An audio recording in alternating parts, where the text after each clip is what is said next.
انا دافعت عن البنت فقط لانه البنت سبحان الله يعني بنت محترمة أكابر، بتحسيها منك وفيكي، ما بتقدري ما تدافعي عنها. لقيت حدا الكل ساكت ما بيدافع عنها، بطلع بدافع عنها أنا، لأنه البنت رفيقتي وبيناتنا عشرة وبيناتنا صداقة حلوة.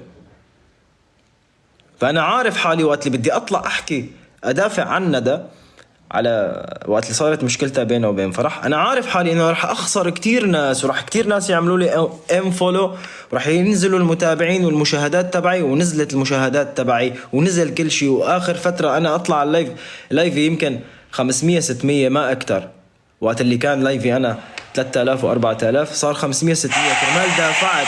فانا عم بحكي لك هذا الحكي، عم بحكي لك هذا الحكي لحتى تعرفي اني انا ما بدي ترندات، ولا بدي اطلع اكتاف حدا. في 3/4 الناس ما طلعت دافع